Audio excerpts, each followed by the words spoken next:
मुरीद ने मुर्शद को अच्छे मूड में देखा तो बाअदब होकर गोया हुआ, मेरे मुर्शद मुझे अर्क हयात के मुतल्लिक तो कुछ बताइए। किसको आब हयात कहते हैं और इस पानी का चश्मा फूटता कहाँ से है? मुर्शद ने गहरी नज़र से मुरीद की तरफ देखा और सोच में डूब गया। जब काफ़ी देर गुजर गई तो मुरीद को यूं लगा जैसे उसने अपने मुर्शद को नाराज़ कर दिया है। वो फिर डरते डरते बोला, हज़रत जी, अगर मेरे सवाल से आपको कोफ्त हुई है तो मैं माफ़ी का तलबगार हूँ। एक लंबी हूँ के बाद मुर्शद ने नरमी से बोला, नहीं, मैं नाराज़ तो नहीं हुआ मगर फ़िक्रमंद ज़रूर हूँ। मैंने जब ये सवाल अपने मुर्शिद से किया था तो हमारे दरमियान 12 साल की तवील जुदाई पड़ गई थी। मैं सोच ये रहा था कि पता नहीं मैं तुम्हारी ये तवील जुदाई बर्दाश्त कर सकूंगा भी या नहीं। इस दौरान अगर मेरी अजल आ गई तो कहीं तुम्हारी मेहनत ज़ाया ना हो जाए। बेटा, ये अर्क हयात या आब हयात ये अल्फाज में नहीं समझाया जा सकता, समझाओ तो समझ नहीं आता। इसलिए मेरा मुर्शिद तो आब हयात के चश्मे के किनारे खड़ा करके उसमें उंगली डबोकर दिखाया करता था कि ये है अर्क हयात। मैंने ये सवाल अपने मुर्शिद से उनकी जवानी में पूछ लिया था। तुमने बहुत देर कर दी है, खैर अल्लाह बेहतर करेगा। मैं तुम्हें एक पौधा दिखाता हूँ। इस पौधे के फूल का अर्क तुमने एक छोटी शीशी में भरना है और जब ये शीशी भर जाए तब मेरे पास वापस आना है। ये अर्क ही हमारी आंखों में अर्क हयात को देखने की सलाहियत पैदा करेगा। याद रखना, एक फूल से सिर्फ एक कतरा रस निकलता है और अगर शीशी फौरन बंद ना करो तो फौरन उड़ भी जाता है और ये पौधा जंगल में कहीं कहीं मिलता है। इसके बाद मुर्शद ने एक दरमियाने साइज़ की शीशी अपने मुरीद को पकड़ाई और उसे ढेर सारी दुआओं के साथ रुखसत कर दिया। मुरीद बहुत पुरजोश था। आब हयात का मुअम्मा बस हल होने को था और उसे आब हयात को देखने और छूने का मौका मिलेगा। मगर एक तो इस पौधे को ढूंढना एक जोखम था, तो एक पौधे के साथ एक फूल और एक फूल में एक कतरा। अलगर्ज उसे 12 साल लग गए बॉटल भरने में। जिस दिन उसकी बॉटल भरी वो दिन उसके लिए एक नई जिंदगी की नवीद था। एक तरफ वो फूले नहीं समा रहा था तो दूसरी तरफ उसे बार बार ये ख्याल सता रहा था कि अगर इस दौरान मुर्शिद अल्लाह को प्यारे हो गए तो उसकी मेहनत ज़ाया चली जाएगी, क्योंकि आब हयात को चश्मा तो सिर्फ मुर्शिद को ही पता था। वो ख्यालात में गलतान और पीछा, कभी चलता तो कभी दौड़ता, अपने मुर्शिद के ठिकाने की तरफ रवा दवा था।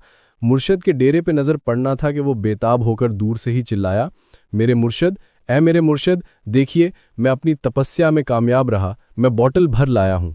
इसकी आवाज़ पर मुर्शिद अपने कठिया से बाहर निकला।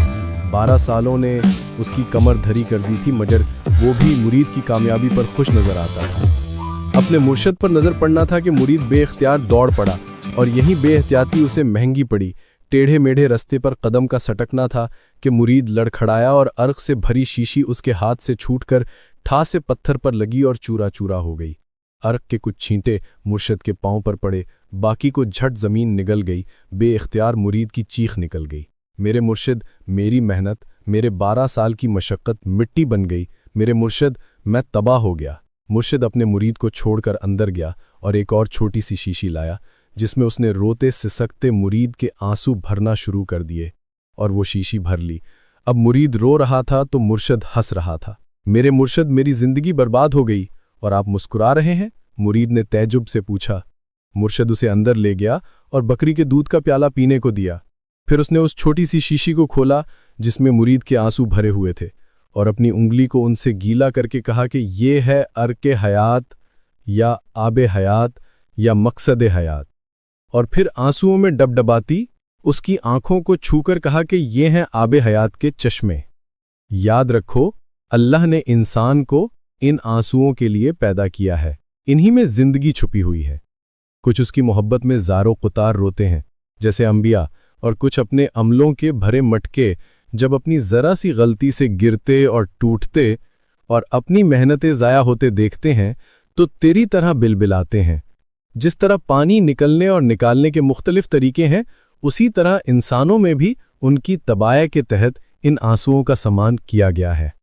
याद रखो, आसमान पर भरने वाले बहुत सारे हैं मगर शीशी किसी की नहीं टूटती।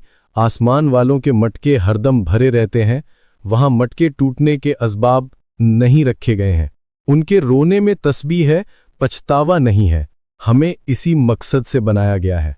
फिर इस दुनिया के टेढ़े मेढ़े रस्तों पर हाथ में तकवे की बोतल देकर दौड़ाया जाता है और जब ज़रा सी बेएहतियाती से वो तक़वे की सालों की मेहनत किसी गुनाह में डूब जाती है और हम पछताते हैं और ज़ारो क़तार रोते हैं, तो अल्लाह फ़रिश्तों को इसी तरह हमारे आंसू समेटने पर लगा देता है, जिस तरह आज मैंने तेरे आंसू शीशी में जमा किए हैं। ये वो पानी है जिससे जहन्नम की आग भी डरती है।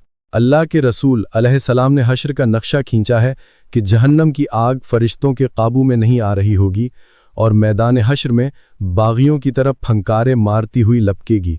फ़रिश्ते अपनी बेबसी का इजहार करेंगे तो अल्लाह पाक जिब्राइल से फरमाएंगे कि वो पानी लाओ, और फिर जिब्राइल उस पानी के छिंटे मारते जाएंगे और आग पीछे सिमटती जाएगी, यहाँ तक कि अपनी हद में चली जाएगी। सहाबा रिजवानुल्लाह ने पूछा कि ए अल्लाह के रसूल अलैहिस्सलाम, वो कौन सा पानी होगा? आपने फरमाया, अल्लाह के शौक में, अल्लाह के खौफ से रोने वालों के आंसू होंगे, जो अल्लाह ने आग पर हराम कर रखे हैं। यही वो रोना है जो अमीर खुसरोरा रोते हैं कि बहुत ही कठिन डगर पंघट की, कैसे भर लाऊं मैं झटपट मटकी। यही वो आबे हयात है जिसकी बशारत इंसान को दी गई है कि उसके चश्मे उसकी अपनी ज़ात के अंदर हैं।